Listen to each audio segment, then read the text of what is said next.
A thread by Carlos Osuita. Hat tip Adam Krigler. Alinsky's rules for radicals. Rule number 4. Make the enemy live up to its own book of rules. Ergo, the Democrats must abolish themselves because of their racist past. Representative Louis Gohmert is making the Democrats live up to their own book of rules. From the Hill, GOP's Gohmert introduces resolution that would ban the Democratic Party. Quote, Representative Louis Gohmert, Republican of Texas, introduced a House resolution Thursday calling on lawmakers to ban organizations or political groups that have historically supported the Confederacy or slavery in the United States. A list, he said, includes the Democratic Party. Of course, the argument is that the two parties switched and today's Democrats are yesterday's Republicans. This is false, of course. Nobody can tell you when the great switch happened. Democrats opposed the 1964 Civil Rights Act, and the Republicans did not make major gains in the South until 1994. Where does the racism come in? As far as I can tell, the emphasis on stopping illegal immigration is what leftists claim is racist. Madness, of course. Allowing illegal immigration is racist because it creates a permanent underclass of slaves. Every big Hollywood leftist had illegal aliens as nannies and gardeners. This was because they could pay them peanuts. And worse, women and children become part of sex trafficking.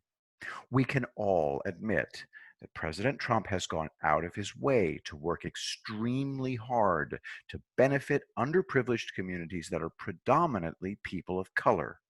The amazing Lucas made a great point. Let's say you're black and you walk into the Oval Office. Trump says to you, I don't like black people. Here's a check for $1 million. Well, do you refuse it? Or do you say, I don't like you either. Thanks for the check. In 2014, the Islamic State tried to exterminate the Yazidis. They cornered thousands on Mount Sinjar. The Yazidis are a mystery.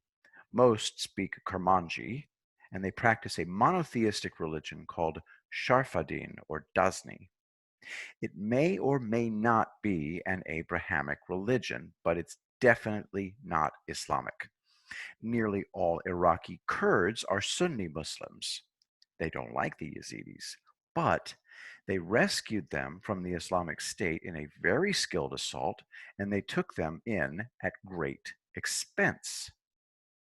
Most people have heard this: greater love hath no man than this, that a man lay down his life for his friends. John 15:13. But what about a man laying down his life for people he doesn't even like because he knows it's the right thing to do? Someone once very indignantly interrogated me about why I admire George S. Patton even though he hated Jews. Because he saved them. There's no doubt that he would have died for them. Patton was a butthole. He was vain, egotistical, self-pitying, and pig-headed. But he was also a hero.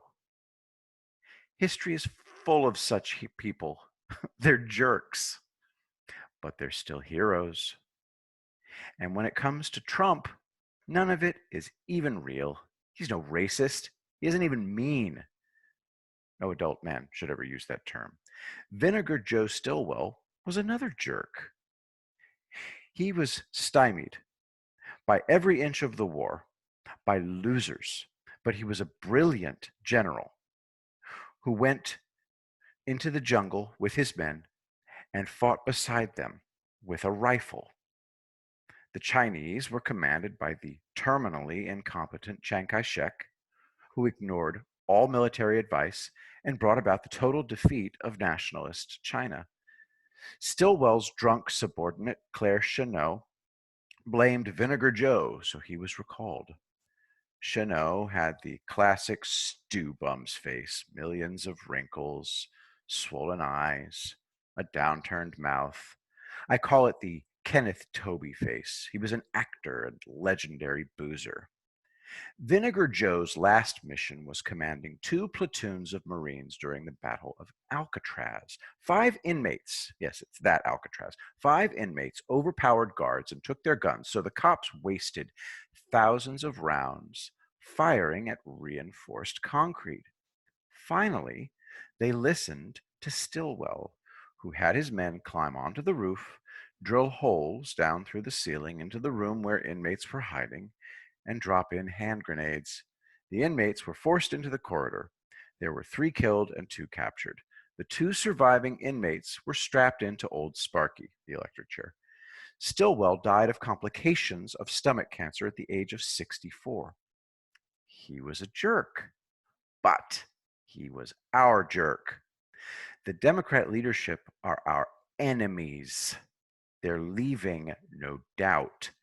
Literally everything they're doing is a form of deliberate assault on us. Absolutely nothing is intended to help us. This is terrorism. But we have the power to stop it. So we will.